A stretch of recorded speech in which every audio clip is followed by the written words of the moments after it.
I'm gonna try and keep this as simple as possible. This is the Garmin Approach S70. It is the very best dedicated golf watch on the market, period. But this is the Epix Pro Gen 2 Sapphire. Without getting into the very expensive Mark line of watches, this is the very best watch Garmin makes. And guess what?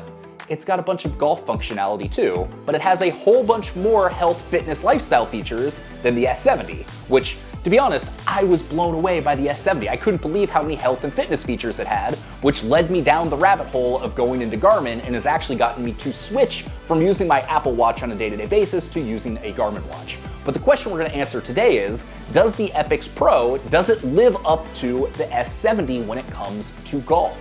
Can you use this as a dedicated golf watch, and is it worth spending a little bit of extra money to get all of the extra health and fitness features it has while still using it on the golf course? If you're trying to decide between these two watches, I have used them both extensively, both in real life and on the golf course, and hopefully we're gonna answer that question in today's video. So to be clear, this is not going to be a full-on Epix Pro Gen 2 Sapphire review. I will do that in a separate post. I really just wanted to do a shorter video comparing the golf features of the Epix to the golf features of the S70, so you can figure out if you were trying to buy a golf watch, which one is actually going to be right for you. Now, when I first started reviewing the S70, I'm gonna be honest, I didn't know much about Garmin watches outside of their golf line, and the S70 kind of like opened up my eyes. I was like, oh my God, when it comes to health and fitness and sleep tracking, this is insane. This is way better than I'm getting with my Apple Watch.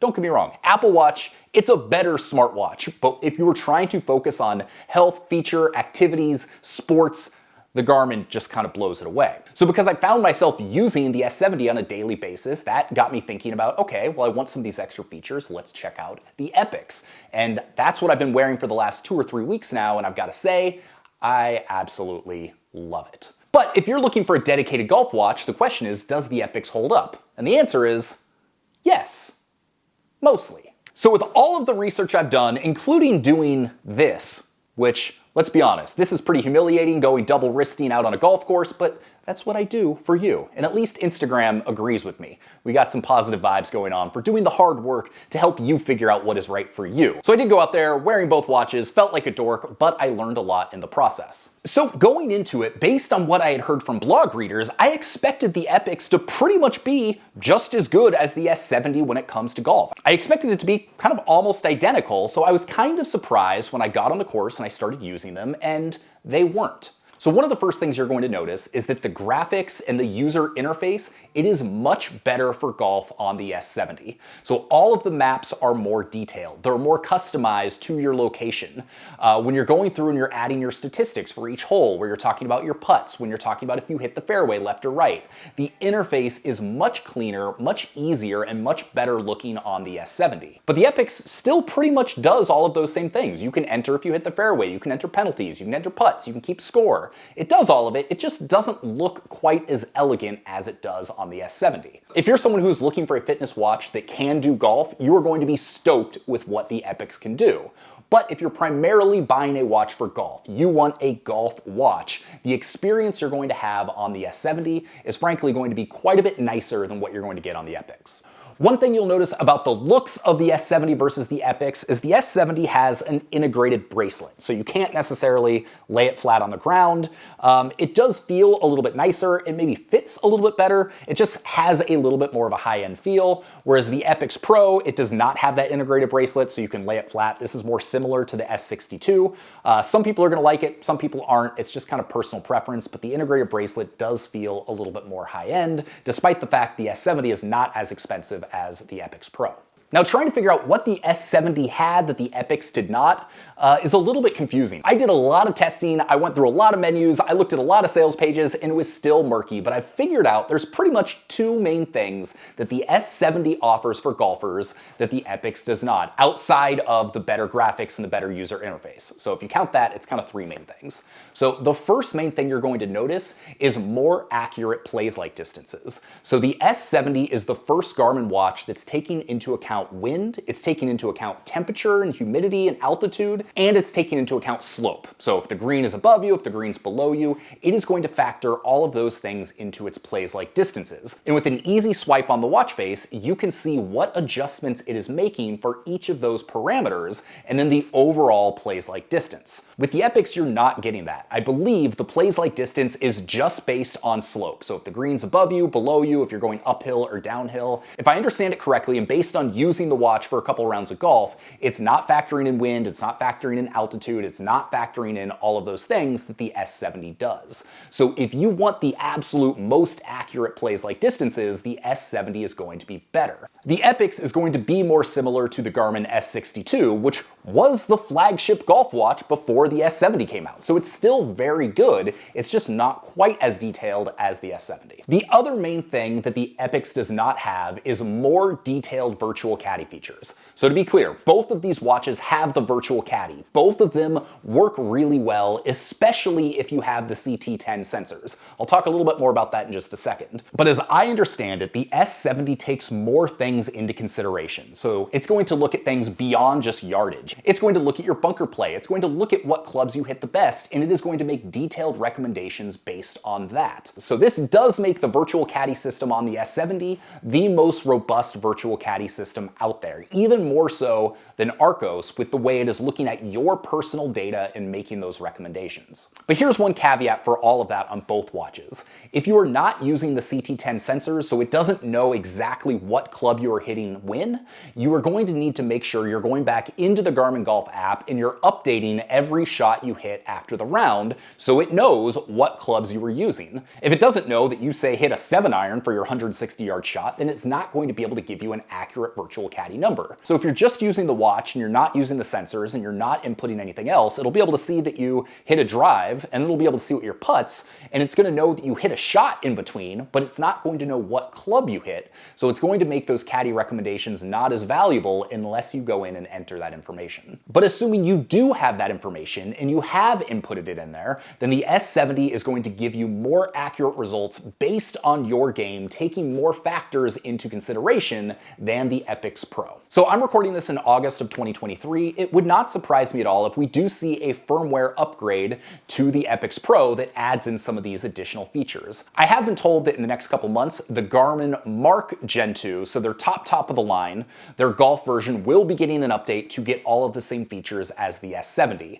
I don't believe that's happened yet, but we just have to wait and see if they're going to keep some of these features for their dedicated golf watches or if they're going to roll them out to, say, the Epix line, which is not a dedicated golf watch. So aside from those three things, aside from better graphics and user interface on the S70, aside from more accurate plays-like distances and enhanced virtual caddy features, pretty much everything does the exact same. When I hold the watches next to each other, the actual distances were dead on. When I'm walking off the green, both watches would vibrate at the exact same time, reminding me that I need to input my scores for that hole. So to be honest, I'm kind of blown away by what the Epix provides. The fact it gives you that virtual caddy, it gives you plays-like distances, it allows you to keep score, it integrates with the Garmin Golf app. The fact it does all of that on top of all of the dozens of other insane things that it does is pretty mind-blowing to me. And don't get me wrong, the S70 does a lot of those things as well. That was what got me into Garmin. That was what got me so excited, was seeing just how good of a fitness watch the S70 was on top of being the best golf watch I've ever reviewed. But the Epix line does take this to the next level. So the question is, which one's right for you? So first off, let's talk price. So this version is the top of the line Epix Pro Gen 2 51mm. I would not get the 51mm personally, I would get the 47. The 51 just feels a little bit big, especially if you were going to wear it for sleep tracking. But this watch comes in at $1099. So the cheapest Garmin Epix watch comes in around $799, and then it goes up if you want the Pro version, and then it goes up if you want the Sapphire version. So the Epix Gen 2, depending on what you get, is going to be between $800 and $1,100. The S70 is going to be either $649 for the 42mm version or $699 for the 47mm version. So it can be anywhere from $100 to $400 cheaper. So if you're primarily looking for a golf watch and you want the best user experience and the best data you can possibly get for golf, then go get the S70. It is the best dedicated golf watch on the market, and I was kind of surprised at how much better the user interface was on the S70 versus the Epix. But if you're looking for a day-to-day watch to track all of your health and fitness and give you smartwatch features along with it that you can also use on the golf course, then I would look at the Epix. It honestly has blown me away. I do wish it had some of the user interface upgrades that the S70 does. It would be nice if they did have those updated plays like distances. It's interesting because when you're connected to the Garmin Golf app, you can get wind information. It's got that on the watch and you can scroll to the menu and you can select that. And for as good as the S70 is at all of those things, the Epix Pro is just quite a bit better. It has got so many extra features for hiking, for running, for tracking, for training readiness, for giving you workouts and giving you advice and giving you feedback based on what it knows about your body. But the S70 does take it a step further and it includes it in those adjusted distances, whereas the Epix does not. So for me right now, I'm at a point where I'm really focusing on health and fitness. I'm running a lot, I'm working out a lot, I'm trying to optimize my sleep, that it's worth it to me to spend a little bit of extra money to get those extra features when I'm only sacrificing a little bit on the golf side of things. I will say I would not get the 51mm. I'm going to see what I can do about getting my hands on a 47mm because that feels like the right size across the board. But the good news is regardless of which one of these watches you get, they're both excellent. I love both of these watches, and I never thought I would say that about anything other than an Apple Watch, but I haven't been using my Apple Watch because these have been so good and so useful on a day-to-day basis. When it comes to using these watches on the course, the experience actually is more different than I expected it to be, and that's because of the physical hardware of the two devices. So the S70 only has a 3-button system. So along the right-hand side, you'll see 3 buttons, but the Epix Pro, it has 5 buttons, including 3 across the left and 2 on the right. So where that really makes a big difference is when you're scrolling through menus or looking to change things. So here, instead of swiping up and down, you basically just use the up and down button to scroll through things. Where you see this the most on the golf course is when you are cycling through different bunkers and different hazards. On the S70, you click the whole map, and then 2 arrows will pop up on the bottom of the screen, and you use those digital arrows to adjust where it looks at it.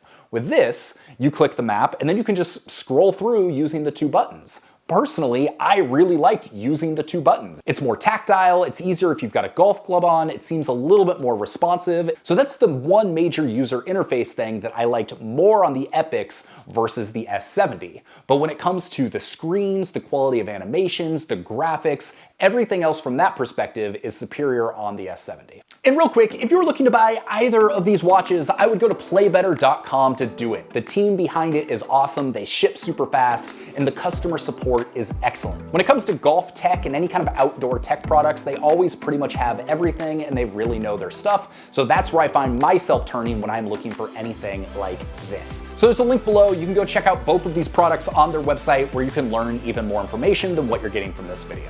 So there you go. I hope this was helpful. Both of these are excellent, not only golf watches, but just day-to-day health and fitness tracking watches. And so regardless of which one you choose, I think you are going to be very happy.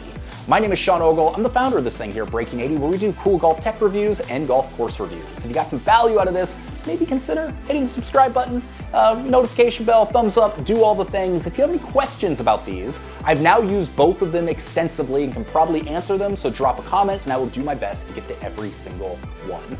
With that, I hope you have an excellent day, and I will see you on the next video. Peace.